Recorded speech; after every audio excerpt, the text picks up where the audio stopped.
اپنے مسائل کو حل کرنے کے لیے سبسکرائب کریں آپ کے مسائل کا حل۔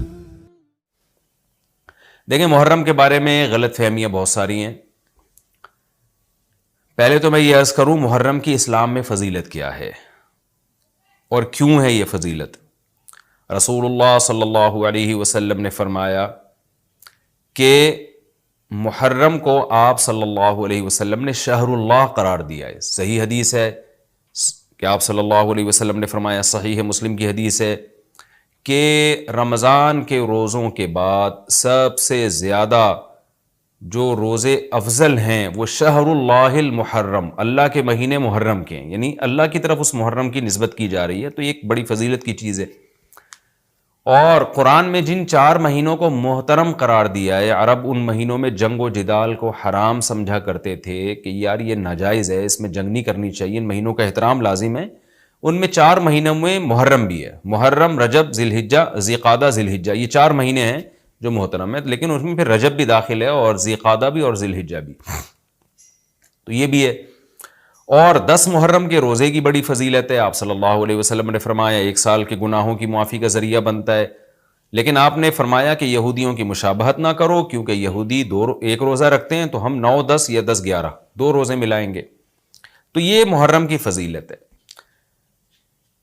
اور یہ کیوں ہے اس کی ہمیں وجہ معلوم نہیں ہے۔ جیسے کسی نے ابھی بھائی نے سوال پوچھا نا ایک کہ اس میں کوئی واقعات ہوئے تھے، تو پہلے میں بتا دوں 10 محرم میں جب نبی صلی اللہ علیہ وسلم نے محرم کے مہینے کی یہ فضیلت بیان کی تو اس کو کسی واقعے کی بیس پہ بیان نہیں کی ہے۔ اس بارے میں جتنے واقعات ہمارے پاس منقول ہیں کہ آدم علیہ السلام جنت سے زمین پہ آئے تھے، یا قیامت آئے گی اس دن، یا یہ کہ اور پتہ نہیں کیا کیا، ابراہیم علیہ السلام کو آگ میں ڈالا گیا، یہ سب من گھڑت ہیں، اس کی کوئی حقیقت نہیں ہے، موضوع روایتیں ہیں۔ البتہ اس دن موسیٰ علیہ السلام اور بنی اسرائیل کو فرعون سے نجات ملی تھی، اس بارے میں روایت سندن بہتر ہے، یعنی اس کو مستند روایت کہا جا سکتا ہے۔ تو وہ یہ کہا جا سکتا ہے کہ 10 محرم کو موسیٰ علیہ السلام اور بنی اسرائیل کو اللہ نے فرعون سے نجات دی تھی، اسی بیس پہ یہودی روزہ رکھا کرتے تھے اس دن۔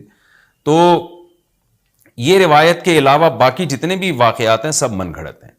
باقی حضرت حسین رضی اللہ تعالی عنہ کو جو کربلا میں شہادت ملی ہے، وہ تو 10 محرم، وہ تو فضیلت تو اسلام میں پہلے سے تھی، تو حضرت حسین رضی اللہ تعالیٰ عنہ کا واقعہ تو بعد میں ہوا ہے، تو اس سے حضرت حسین کی شہادت کو اور فضیلت مل گئی کہ آپ کو ایک مقدس دن میں اللہ تعالیٰ نے شہادت عطا فرمائی ہے۔ اچھا بھائی، عاشورہ کے روزے کی فضیلت جموں کشمیر سے پوچھا محمد اقبال نے، وہ میں نے آپ کے سامنے بیان کر دی۔ نبی صلی اللہ علیہ وسلم نے فرمایا 1 سال کے گناہوں کا کفارہ ہے۔ اچھا، یہ بھی اسی میں پوچھتے ہیں کہ لوگ کہ 2 دن کے روزے ضروری ہیں یا 1 دن کا بھی روزہ رکھ سکتے ہیں؟ تو بعض علماء کی رائے یہ کہ اس زمانے میں 1 روزہ بھی جائز ہے، کیونکہ نبی صلی اللہ علیہ وسلم نے یہودیوں کی مشابہت کی وجہ سے حکم دیا تھا کہ 2 ملاؤ۔ اب یہودی یہ روزہ نہیں رکھتے، جو ہمیں جہاں تک نالج ہے، تو اب چونکہ وہ رکھتے ہی نہیں ہیں، لہذا اب 1 روزہ بھی اگر کوئی رکھ لے تو بھی ٹھیک ہے، 2 اچھا ہے، نہیں رکھا جاتا تو 1 بھی رکھ لے تو بھی امید ہے انشاءاللہ ثواب ملے گا۔ اچھا، اس میں یہ بھی پوچھا ہے دسترخوان پہ، میں ابھی آ رہا ہوں، دسترخوان محرم میں وسیع کرنا کیسا ہے؟ لوگ وہ دسترخوان پہ کان لگا کے بیٹھے ہوئے ہوں گے، وہ دسترخوان کب آئے گا مارکیٹ میں؟ اچھا، یہ بھی ایک سوال پوچھتے ہیں لوگ کہ جیسے بھائی نے پوچھا کہ 2 یعنی قضا روزے کی نیت کرنا، یہ راول پنڈی سے محمد اسماعیل نے پوچھا تھا۔ خوب سمجھ لیں، جن دنوں کا بھی کوئی فضیلت ہے نا روزہ رکھنے کی، جیسے پیر جمعرات کے روزے کی فضیلت ہے، ایام 20 کے روزے کی فضیلت ہے، اسی طرح 10 محرم کے روزے کی فضیلت ہے، اسی طرح 9 ذی الحجہ کے روزے کی فضیلت ہے، ان میں آپ قضا کی نیت نہیں کر سکتے۔ اگر قضا روزے کی نیت کی تو قضا روزے کا ثواب ملے گا، اس دن کے ثواب سے آپ محروم ہو جائیں گے۔ خوب سمجھ لیں، شوال کے 6 روزوں میں بھی ایسا ہی ہے۔ خواتین کیا کرتی ہیں، مینسز کی وجہ سے جو رمضان کے روزے چھوٹ گئے، انہوں نے کہا چلو شوال کے 6 روزے کی نیت بھی کر لو اور رمضان کے قضا روزے کی نیت بھی کر لو، تو گریوی میں دونوں کام ہو جائیں گے۔ تو ایسا نہیں ہے، ایک ہی ہوگا، یا تو قضا رکھیں یا نفل۔ اگر قضا روزے رکھے تو پھر وہ نفل کا ثواب نہیں ملے گا، نفل رکھے تو قضا کا ثواب نہیں ملے گا۔ ان روزوں میں تداخل نہیں ہوتا، نفل اور قضا روزے جمع نہیں ہو سکتے، تو اس لیے عاشورہ کے دن عاشورہ کی نیت ہی کریں، قضا پھر پہلے یا بعد میں رکھ لیں۔ اچھا جی، اب میں آتا ہوں جی، محرم میں دسترخوان وسیع کرنا کیسا ہے؟ اس بارے میں ایک روایت ہے کہ عاشورہ کے دن جو اپنے اہل و عیال پر دسترخوان وسیع کرے گا، ان کو کھلائے گا، تو اللہ اس کے رزق میں برکت دیں گے۔